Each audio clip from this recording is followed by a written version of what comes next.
साथियों नमस्कार, मैं हूं प्रदीप पटेल और डिजिटल आर्काइव की आज की इस श्रृंखला में ग्राम मुक्सा बिहारी से हमारे बीच उपस्थित हैं श्री मायाराम पटेल। आपका जन्म अंग्रेज़ों के अधीन भारत में हुआ और आपने न केवल इस देश को स्वतंत्र होते हुए आज़ाद होते हुए देखा, बल्कि जो भारत हम आज देख रहे हैं उसके निर्माण में साक्षी भी रहे हैं, सहयोगकर्ता भी रहे हैं। आप मध्य प्रदेश शासन के अंतर्गत एक अध्यापक का कार्य भी कर चुके हैं, अध्यापक के पद पर रह चुके हैं। तो चलिए जानते हैं उनके बारे में, उनकी जीवनी के बारे में उन्हीं के शब्दों में।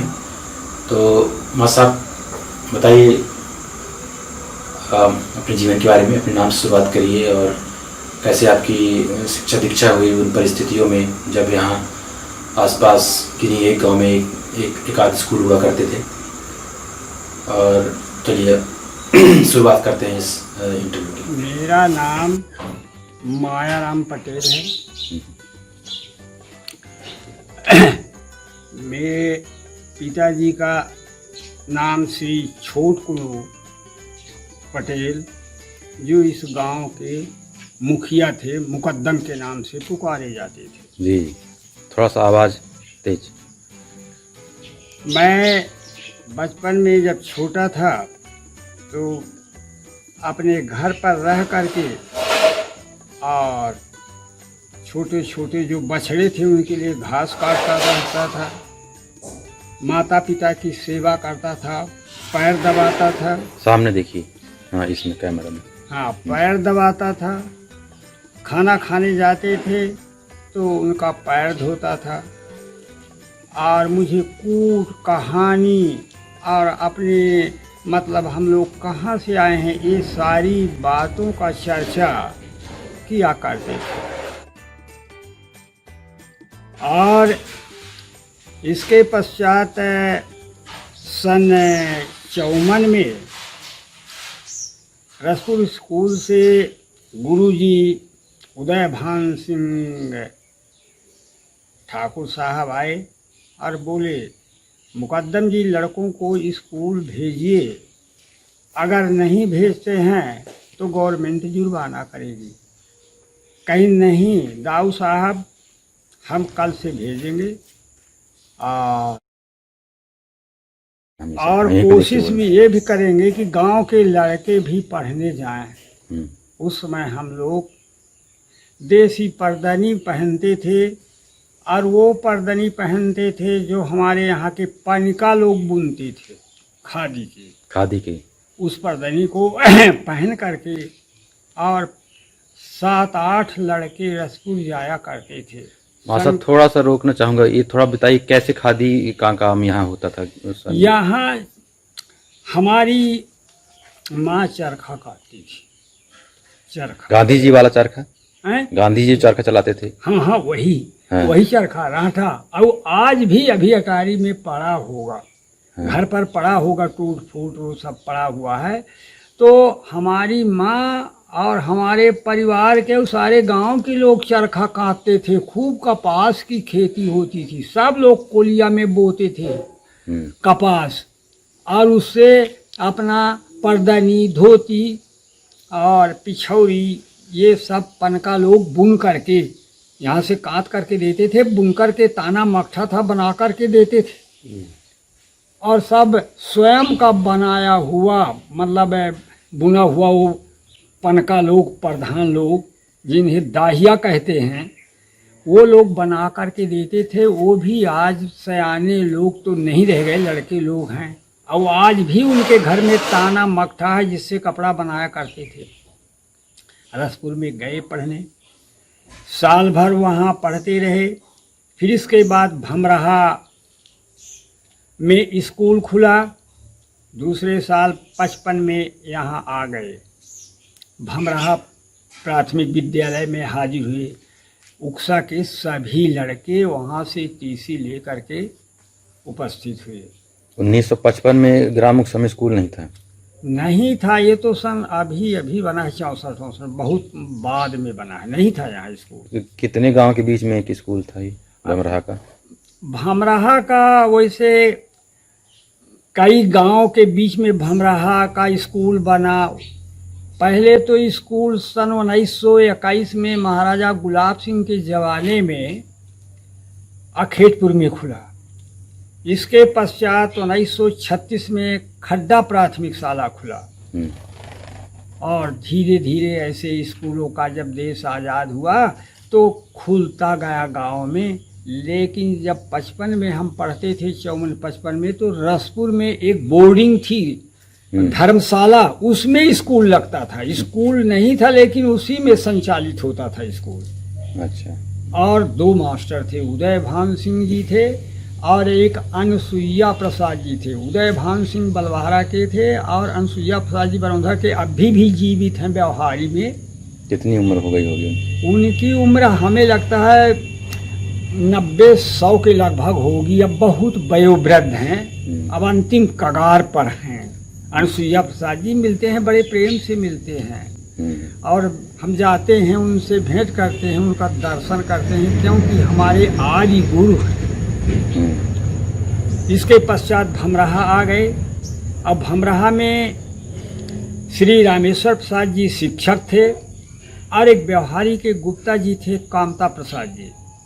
रामेश्वर प्रसाद जी अखेतपुर वाले? अखेतपुर वाले। वो तीसरी में मैं जब यहाँ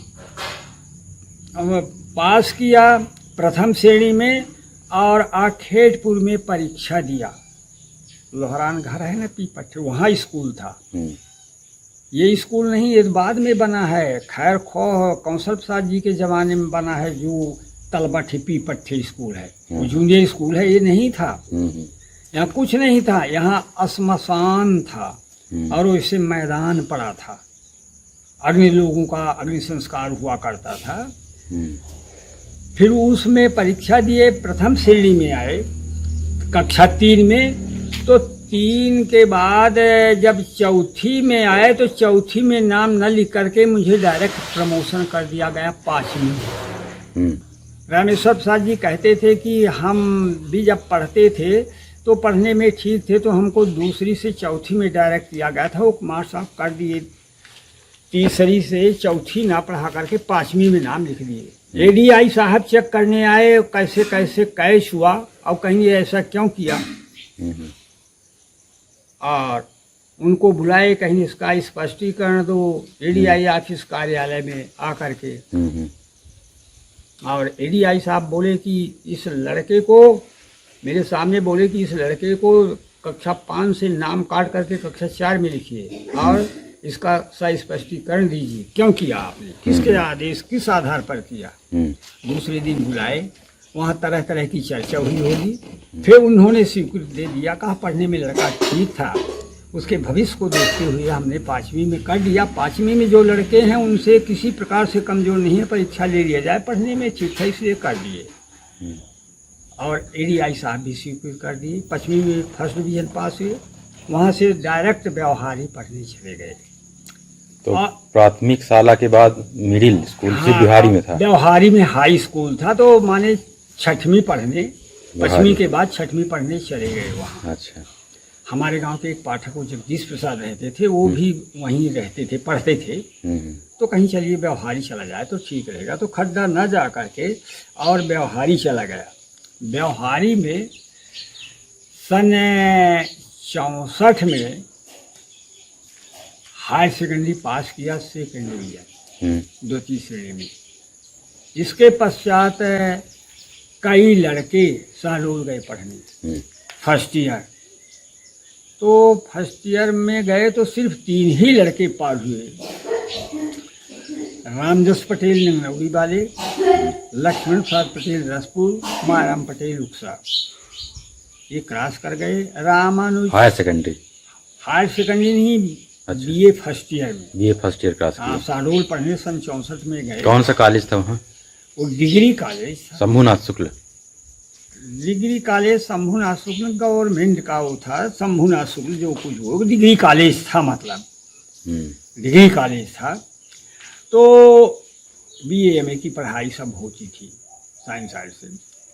तो उसमें 3 लड़के पास हुए। फिर सेकंड ईयर में जब गए तो जो लड़के पास नहीं हुए, पटवारी का सिलेक्शन हुआ, तो जो फेल हो गए थे पटवारी के सिलेक्शन में सेलेक्ट हो गए और हम पास हो गए थे फर्स्ट ईयर में।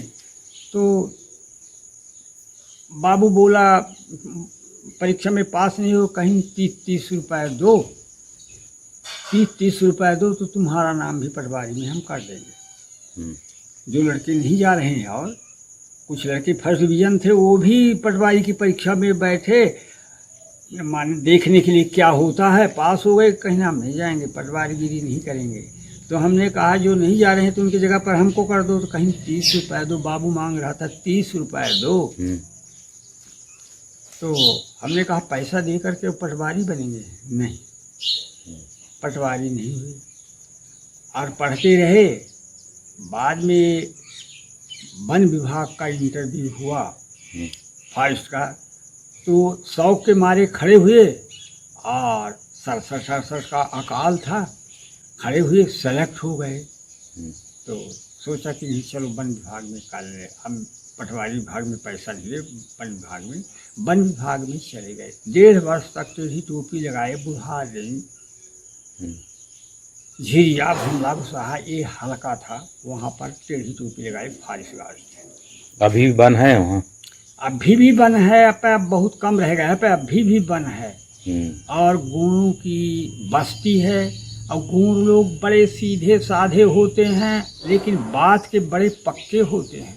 वो जो बात करते हैं तो बिल्कुल निश्चल रूप से करते हैं। और उनके बीच में रहा, मुझे बड़ा आनंद आया। फिर टीचरशिप का इंटरव्यू हुआ तो फिर खड़ा हुआ, मुझे संतोष नहीं हुआ। उसमें तरह तरह की बातें आती थी तो हमें पसंद नहीं था, लेना देना, डिप्टी रेंजर क्या है कैसा है, तरह तरह की दबाव वाली बात रहती थी। तो वहाँ का वातावरण हमें पसंद नहीं हुआ। टीचरशिप का इंटरव्यू हुआ तो टीचरशिप में सेलेक्ट हो गए और जूनियर हाई स्कूल चूही के लिए आदेश मिला। जब जूनियर हाई स्कूल के लिए आदेश मिला तो हम रेंजर साहब को दिखाए कागज। तो रेंजर साहब बहुत प्रसन्न हुए, कहीं हमारे मुंशी जी अब गुरुजी होने जा रहे हैं, तो आज 26 तारीख है, आप जाइए हाजिर हो जाइए अपने स्कूल में और ज्वाइनिंग के बाद 4 तारीख को आइए तो आपका त्याग पत्र कर देंगे मंजूर और वेतन दे देंगे। और हम वही किए, घर में आए, डेरा बिस्तर लेकर के जूनियर हाई स्कूल चूहरी में उपस्थित हुए, वहाँ रहे और 4 तारीख को पुनः गए। बुढ़ा रेंजर साहब BL राय जी थे, वहाँ जा कर के त्याग पत्र दिया, हमारा वेतन दिए, सम्मान चाय बिस्कुट मतलब जो था उनका व्यवहार करके सब मुंशी जी लोग रेंजर साहब सम्मान स्वागत विदा किए। जूनियर हाई स्कूल में साल भर रहा चूही में।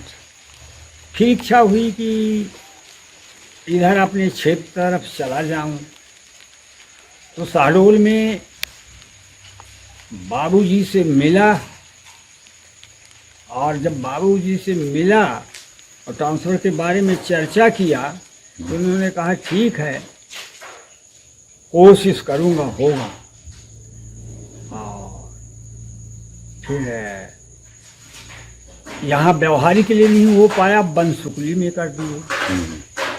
तो बनसुकली जूनियर हाई स्कूल से प्राथमिक विद्यालय बुधसार में 3 वर्ष तक रहा। 3 वर्ष तक रहा। फिर अपने घर के आसपास आने की, अपने क्षेत्र में आने की लालसा थी, तो वहाँ से मैचुअल एक सी प्रसाद शर्मा रीवा के थे हमारे गांव में। वो चाहते थे जैसे 70 वैसे 72 में उस समय हूँ, मैं वहीं जाना चाहता हूँ अब आपके तरफ, और उधर गुणों के क्षेत्र में मैं भी आनंद लेना चाहता हूँ। मैंने कहा ठीक है, दोनों रजाबंद हो जाएं, आइए मेरे क्षेत्र में, मैं इधर आ जाऊँ अपने तरफ। और दोनों रजाबंद हुए। रजाबंद का कागज़ बनवा करके शहडोल गया, उनका हो गया वहीं कहाँ बुसार बनसुकली, और मैं आ गया उक्सा, और यहाँ 28 वर्ष तक रहा। इस सन में यहाँ आए? यहाँ सन 72 में आया। 1972 में? 1972 में आया, और प्राथमिक शाला उक्सा में रह गया। यहाँ तुम्हारे बाबूजी को पढ़ाया, 5वीं में मैं ही पढ़ाया, यहाँ से परीक्षा दिलवाया और पास हुए, और सन पटवारी को परीक्षा दिलवाया। फिर यहाँ से 1999 में माध्यमिक शाला भमराहा के लिए प्रमोशन हुआ, फील्ड मास्टर बन करके। तो 2007 तक प्रभारी प्रधानाध्यापक के पद पर कार्यरत रहा। अब 2007 को 31 दिसंबर 2007 को वहाँ से मुक्ति पत्र मिला, रिटायरमेंट हो गया। 2007 में 2007 में मुक्ति पत्र मिला, मतलब रिटायर हो गया। साइज्जत, बड़ी खुशी हुई। 2007 में रिटायरमेंट हुआ। ज्वाइनिंग कब हुआ था? ज्वाइनिंग हुआ था 23/9/69 को ज्वाइनिंग है, जूनियर हाई स्कूल चूहरी। 23/9/69 को ज्वाइन हुआ था, और 31/12/2007 को रिटायरमेंट हुआ भमराहा माध्यमिक शाला से। तो जब आपकी ज्वाइनिंग हुई थी 23 सितंबर 1969 में, उस समय वेतन क्या था मास्टरों का? उस समय वेतन 115 रुपये था मासिक। और 115 रुपए में क्या मिलता था? सोना का भाव क्या था? सोना क्या रुपए तोला था? अरे सोना और घी का भाव क्या बताएं क्या था उस समय। सोना का भाव सन जब हम 54 में 55 में थे यहाँ रसपुर में, तो उस समय मास्टर साहब बोलते थे मुझे 60 रुपये वेतन मिलता है, रामेश्वर प्रसाद जी, कहीं 60 रुपये वेतन मिलता है। एक गांव के गणमान्य आदमी कठैया आए, कहीं हम बैल लिए हैं, हमको पैसा चाहिए, अगर हो सके मास्टर साहब तो 50 रुपये दे दीजिए। कहीं 56 रुपये मिलता है, 60 रुपये, तो 60 रुपये में 50 रुपये का 1 तोला सोना ले आया हूँ, 50 रुपये का 1 तोला सोना ले लिया हूँ, और 10 रुपये है भैया, 10 रुपये, कहीं नहीं 50 रुपये से, कहीं 10 रुपये है मेरे पास, सोना हो सकेगा, 10 रुपये है, काम चले चले, कहीं 10 रुपये क्या करना है। तो उस ज़माने में क्या था सोना का भाव और घी का भाव क्या था। आज जो घी का भाव 500, 600, 700 तक जो जैसा जाता है, गाय का शुद्ध घी 700, 800 रुपये किलो जाता है। उस समय 7 रुपये 10 रुपये था।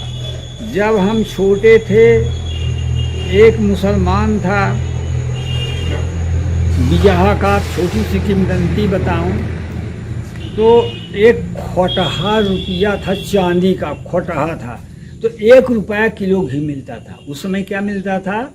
1 रुपया किलो घी, और 2 पैसा का बड़का सुपारी मिले, और 6 पैसा में, और 1 से 6 में 1 से सुपारी मिले, जो आज 2 रुपये 4 रुपये कितने कहाँ मिलता है। तो वो 1 रुपये घी ठीक मिलता था उस जमाने में। बहुत छोटे थे, सन ये 50-50 की बात है, सन 50 की बात है, हम बहुत छोटे थे, 50-49 की बात है, छोटे छोटे थे, पिताजी मुकद्दम थे। तो आया यहाँ, पिताजी से बात किया, कहा घी लेना है, तो कहीं भाई देखो गांव में क्या है, कैसा है, और उसे सचेत कर दिए थे आंतरिक कि उसको मत देना। वो खोटहा रुपया लिया था, 1 रुपया किलो घी मिलता था, वह रुपये को देता था, और वो रुपया लेते थे बजा करके, ऐसे बजाते थे, खोट था तो नहीं बचता था।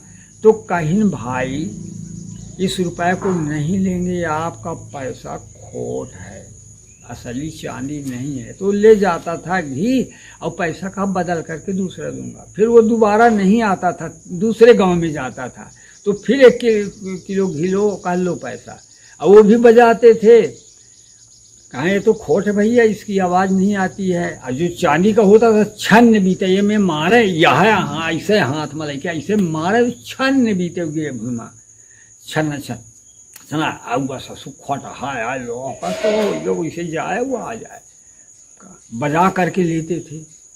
नोट वोट नहीं चलता था, ये पता था कि नोट चलेगा और नोट चलता था, पर उस समय नोट नहीं चलता था, सिक्का रुपया पैसा चलता था। नोट अभी से चलने लगा है, ये जब देश आज़ाद हुआ है तब से, पहले नहीं चलता था, रुपया चलता था। रुपया बड़ा मुश्किल से 1969 में आपका मासिक वेतन 115 रुपया था। जब रिटायर हुए हाँ। तो आखिरी वेतन कितना था? हाँ, आखिरी वेतन मैं क्या बताऊँ 55,000 था। कितना महंगाई बढ़ गया उस हिसाब से? हैं 115 55 वो अब कितना महंगाई बढ़ गया है, अब क्या बताएं। अब महंगाई के बारे में कहते हो, अब मैं 10 तान अधिक नहीं बताऊंगा, बताने नहीं, अभी ये हमारा ये विषय नहीं है। तो और 2017 के बाद रिटायरमेंट के बाद अब आपका दिनचर्या कैसे, क्या करते हैं रिटायरमेंट के बाद? रिटायरमेंट के बाद बस गृह कार्य में ऐसे लगा रहता हूँ। दिनचर्या बस गृह कार्य में लगा रहता हूँ। कहीं मीटिंग हुआ, कहीं चाहे चेन्नई हो, चेन्नई गया, हरियाणा गया, और ये वाराणसी, सूरत, जहाँ कहीं सामाजिक मीटिंग होती है तो मैं जाता रहता हूँ। कैलाश के साथ जाता था, अब रोशन है अखेत बिजहा वाले, उनके साथ, और 4-6 साथियों को, शिक्षक साथियों को, जैसे शेषमणि हैं, रामेश जी थे, आसाराम जी थे, और ऐसे बहुत से साथी हैं। और अपने साथियों को लेकर के कभी रीवा चला गया तो कभी भोपाल, जितने कहीं कुर्म क्षत्रिय समाज की मीटिंग हुई हर जगह मैं जाने के लिए चूका नहीं। मैं वैसे नंबर 1 का घुमक्कड़ कहिए चाहे जो कुछ कहिए, जहाँ कहीं मीटिंग होता था, समाज की मीटिंग होती थी, अक्सर पहुँचता था। और मीटिंग में गया एक बार, और ऐसे चुनाव हुई, मुझे तो नहीं मालूम था, तो मेरा नाम प्रस्तावित कर दिए लोग, बनाए कमेटी चुन करके, कहीं बनाओ अध्यक्ष, तो बनाए, सब बना करके और होगा सुना दिए। मैं चाहता नहीं था, लेकिन अगर नहीं करता हूँ तो कहेंगे आप समाज सेवा के लिए माने ठुकराते हैं, नहीं करते हैं। मैं किसी प्रकार से स्वीकार किया। किस समय चुनाव हुआ था, कहाँ हुआ था? ये भमराहा पंचायत भवन में हुआ था। भमराहा नहीं, रसपुर और झरौसी के बीच में जो बना है ना, उसे का है पंचायत भवन। तो रसपुर और झरौसी के बॉर्डर में बना है। हाँ, वहाँ तो वहाँ पंचायत चुना, और क्या हुआ कि पंचायत चुनाव में निर्विरोध हर बार होता था, कोई तो और खड़े होते थे, क्या है कैसा है, फिर किसको चुनना है। और मेरा नाम कहीं ऐसा गोपनीय रूप से, सब लोगों की इच्छा थी, मैं तो नहीं चाहता था, क्योंकि पंचायत में बड़ा वो होता है। तो निर्विरोध 2007 में किस 2007 में नहीं, बाद में 2007 में तो रिटायर। फिर मेरे बाद रामलाल हुए, रामलाल के बाद अशोक हैं, तो 5 साल के लिए रहता है। फिर मैंने 10 साल पहले तो वहाँ पर चुनाव में मेरा नाम प्रस्तावित कर दिया। मैं नहीं चाहता, मैं कहा बड़ा झंझट होता है, क्या कैसा है। और कुछ पैसा था समाज का सम्मेलन का, तो 10-25 हज़ार, तो उसको मैंने, अब मैं अध्यक्ष बना और उपाध्यक्ष बने शीतला के, जिनको उपाध्यक्ष हुए उनको उपाध्यक्ष चुने और मुझे अध्यक्ष चुन लिए।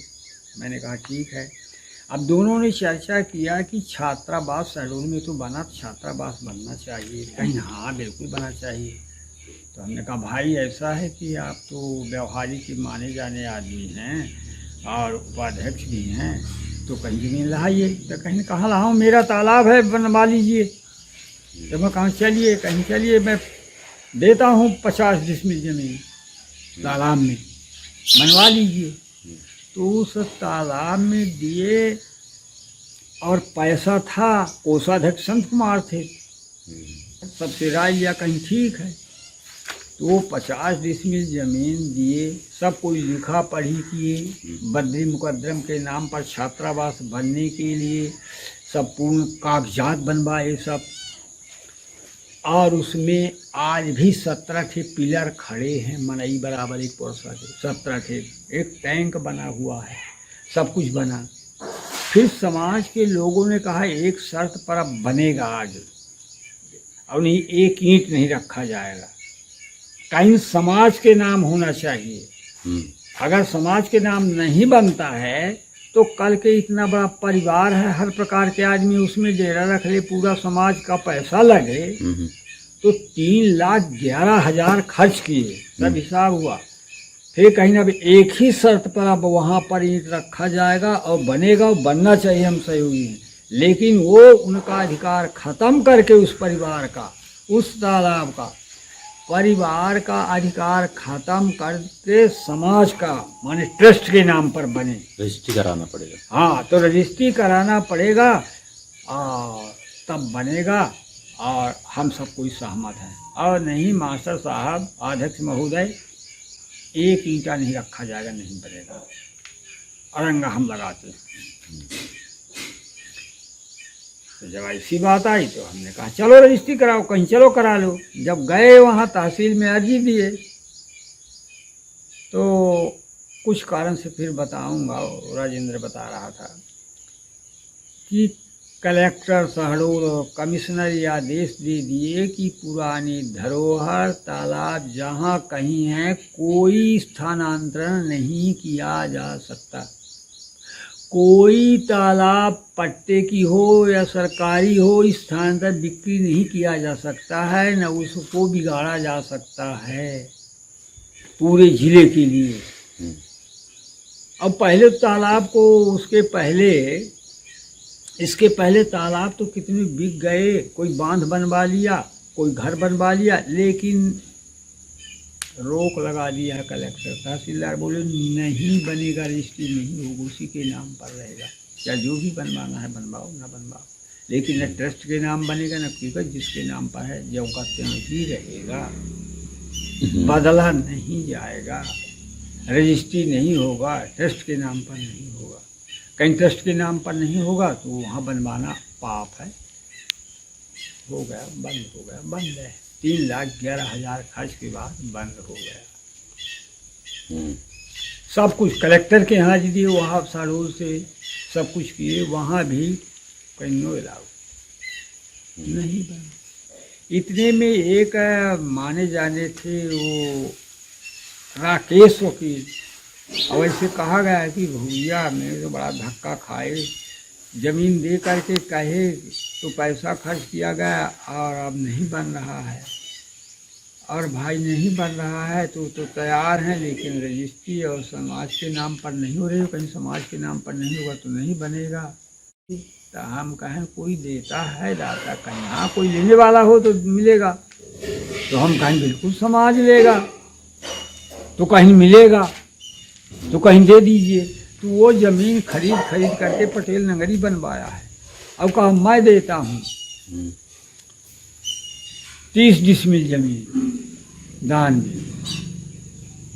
तो समाज के लोग कहीं 30 डिसमिल जमीन देते हो तो भाई वखा करा करके दो, रजिस्ट्री पट्टा दो, जिससे कि उसका वो हो जाए, और नहीं फिर वह मेरे बर्बाद हो, तो ऐसा नहीं होगा। तो उसने रजिस्ट्री पट्टा करा करके ज़मीन दे दिया, और ज़मीन दे दिया, और नई उत्कर्ष पार्टी बनी, वहाँ सब बुलाया गया, सब कोई बोले, और कहीं बनेगा, उसका रजिस्ट्री हुआ, फिर कुछ विवाद हुआ तो ज़मीन को हटा करके इधर तालाब के इधर दिए, कहीं उसमें न कोई रास्ता है न कुछ है, सब काम है बंद है। और नए पार्टी बन गई, एक उत्कर्ष पार्टी, एक हदे सरदार पटेल पार्टी।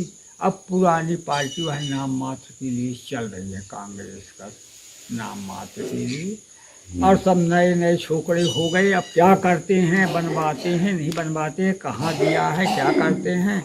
एक सुदर्शन मास्टर साहब थे तो 50 डिसमिल दिए थे जमीन। किस वर्ष में?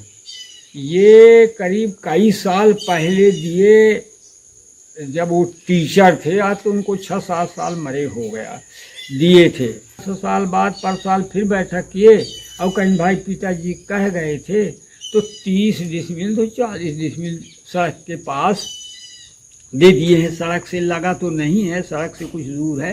रामकेश का पड़ता है, कहीं मैं रोड देता हूँ, इतना मैं दे दूँ, कहीं मेरा पट्टे का है, भाई भाई का हिस्सा बांट है, तो तुम बना लो। तो 30 डिसमिल दिए। तो सब उत्कर्ष पार्टी नए पार्टी वाले थे, अब क्या करते हैं क्या नहीं करते हैं। तो 30 डिसमिल हम कहना अच्छी बात है, और उसके बारे में कुछ पता नहीं चलता है। और हम जो पुराने लोग थे, पैसा वैसा मांगने जाते थे, मिलता था।